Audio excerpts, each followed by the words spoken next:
বেছি দিম এবাৰ 8,000টো মই এনেই কৈ থৈছো কিন্তু অকণমান 8,000তকৈ বেছি দিম ভাল হ'বনে বেয়া হ'ব সঁচাই ভাল হ'বনে অৰুণোদয় আঁচনিৰ ধন নিয়মীয়াকৈ পাই থাকিবৰ কাৰণে বেংকৰ একাউণ্টটো ঠিক হৈ থাকিব লাগে KYC know your customer বহুতে KYC নকৰে কাৰণে অৰুণোদয় টকা জমা নহয় চৰকাৰে দি দিয়ে টকাটো মাজত পৰি থাকে একাউণ্টলৈকে নাযায় কিয় একাউণ্টটো KYC হোৱা নাই আপোনালোকে নিজৰ বেংক একাউণ্টটো পৰিষ্কাৰ কৰি ৰাখিব নিজৰ বেংক একাউণ্টটো যদি পৰিষ্কাৰ হৈ নাথাকে তেতিয়া হলে অৰুণোদয় টকা আমি পঠালেও আপোনালোকৰ একাউণ্টত গৈ নাপাইগৈ বহুত মানুহ কিন্তু ভাবি আছে অৰুণোদয় 3.0 যিখন আঁচনি আপোনালোকে লাভ কৰি আছে এই সকলে কিন্তু বহুতে সুধি আছিল যে আমি সকলোৱে অৰুণোদয় আঁচনিৰ বাবে KYC আপডেট কৰিব লাগিব নেকি তো আপোনালোক সকলোৱে কিন্তু KYC আপডেট কৰিব নালাগে যিসকল পুৰণা হিতাধিকাৰী আছিল এই হিতাধিকাৰীসকলে পইচা ধৰক 5টা 6টা কিস্তি আপোনালোকে লাভ কৰিছে বা 2টা 3টা কিস্তি লাভ কৰিছে এই সকলৰ যদি পইচা আপোনালোকৰ পোৱাটো বন্ধ হৈ গৈছে তেনেহলে আপোনালোকে KYC টো কৰিব লাগিব আৰু বহুত মানে মোক কমেন্ট কৰি সুধি আছিল আমি নতুনকে এপ্লাই কৰিছো আমি KYC টো সম্পূৰ্ণ কৰিব লাগিব নেকি তো আপোনালোকে নতুন যিসকল মানুহ আছে প্ৰত্যেক মাহে যদি আপোনালোকে ধৰক 2টা 3টা কিস্তি লাভ কৰি আছে তেনেহলে আপোনালোকৰ যেটো KYC আছে এই KYC টো আপোনালোকে একো কৰিব নালাগে আপোনালোকে পইচা আপোনালোকে ডক্টৰ হিমন্ত বিশ্ব শৰ্মা ছাৰে কিন্তু কেইবাটা ঘটনাত মানে মন্তব্য কৰিছে যে 8,000তকৈ অলপ বেছি আপোনালোকক পইচাটো দিব বুলি 10,000 টকা আপোনালোকে লাভ কৰিব পাৰিব তো বহুতে কিন্তু এই কমেন্ট কোৱেশ্চন কিন্তু কৰি আছিল যে আমি সকলোৱে KYC কৰিব লাগিব নেকি তো আপোনালোকে সকলোৱে নালাগে যি সকলৰ মানে পইচা পোৱাটো বন্ধ হৈ গৈছে এই সকল মানুহে KYC টো সম্পূৰ্ণ কৰিব লাগিব তো আপোনালোকৰ হাতত আৰু 2 দিন মান সময় আছে এই 2 দিনৰ ভিতৰতে যি সকল মানুহে KYC সম্পূৰ্ণ কৰা নাই এই সকলে KYC টো কৰক আৰু যি সকল নতুন হিতাধিকাৰী আছে এই সকলৰ KYC কৰিব নালাগে তো আপোনালোকে এয়া আছে আপোনাক গুৰুত্বপূৰ্ণ এটা আপডেট দিবলগীয়া আৰু কিন্তু বহুত মানে মোক কমেন্ট কৰি সুধি আছিল যে আমাৰ ৰেশন কাৰ্ড আছে আমি এতিয়ালৈকে অৰুণোদয় আঁচনিখন লাভ কৰিব পৰা নাই তো আপোনালোকৰ হাতত এতিয়াও কিন্তু সুবৰ্ণ সুযোগ আছে প্ৰত্যেক ডিস্ট্ৰিক্টতে কিন্তু 2,000 কৰি নতুন কৰি আকৌ এপ্লাই কৰিব দিছে ডক্টৰ হিমন্ত বিশ্ব শৰ্মা ছাৰে তো আপোনালোকে যদি এপ্লাই কৰিব বিচাৰে আপোনালোকৰ যেটো গাঁও পঞ্চায়ত আছে বা আপোনালোকৰ যেটো ব্লক আছে তাতে যাই কিনে আপোনালোকে ডাইৰেক্টলি এপ্লাই কৰিব পাৰিব কি ডকুমেন্টস লৈ যাব লাগিব মই আপোনাক জনাই দি আছো প্ৰথমতে আপোনালোকৰ ৰেশন কাৰ্ডখন লৈ যাব লাগিব ৰেশন কাৰ্ডখন আৰু আপোনালোকৰ বেংক একাউণ্ট ভোটাৰ কাৰ্ড আধাৰ কাৰ্ড আৰু আপোনালোকৰ এক্টিভ থকা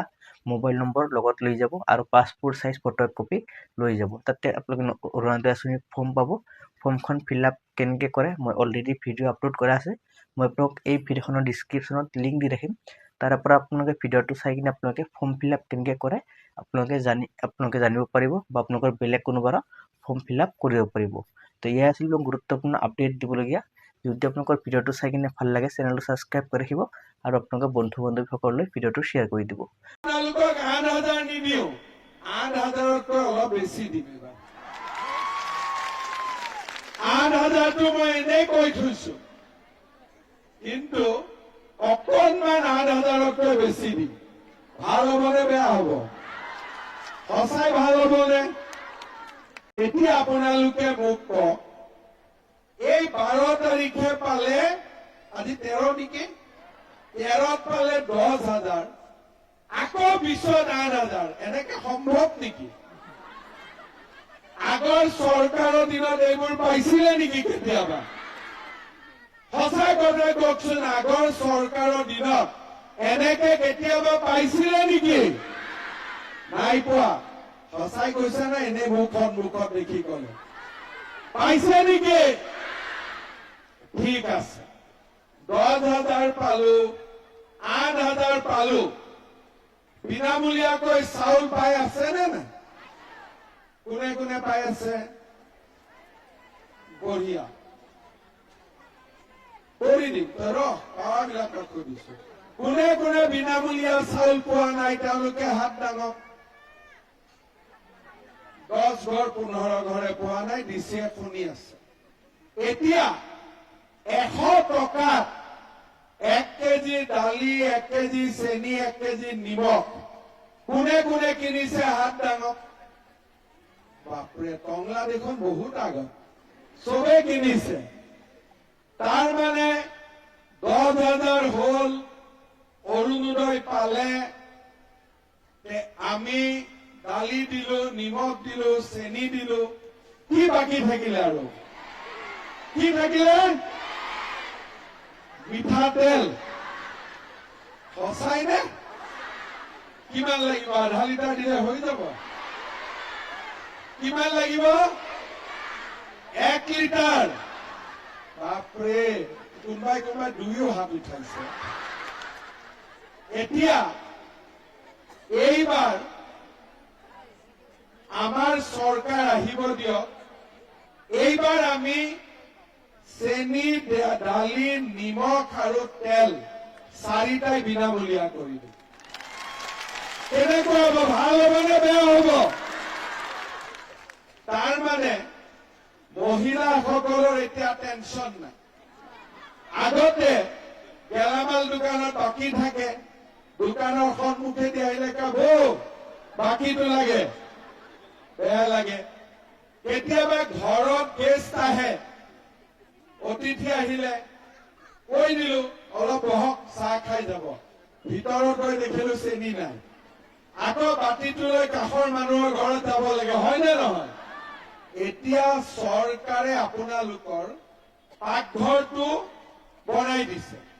চাউল দিলে, দালি, নিমখ, চেনি, আপোনালোকে কলে 1 লিটাৰ তেলো লাগিব।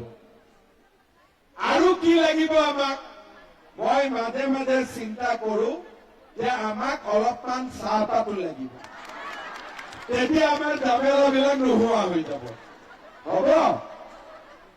এতিয়া আগতে আমাক কি দিছিলে? ধুতি, লুঙি। এতিয়া আমাৰ চৰকাৰৰ দিনত আমি ইমানবোৰ সুবিধা পাই আছো, লগত ল'ৰা ছোৱালীৰ পঢ়াৰ খৰচো দেউতাক মাকে এতিয়া দিব নালাগে। এডমিশ্যনৰ টকা আমি দিওঁ। নিযুত মইনা আঁচনিত ছোৱালীবিলাকে পঢ়াৰ খৰচ পায়। এই মাহৰ পৰা ল'ৰাবিলাকেও পইচা পোৱা আৰম্ভ হ'ব। তাৰমানে মাকৰটো এতিয়া কষ্ট কমি গ'ল, ল'ৰা ছোৱালীৰ পঢ়া নালাগে।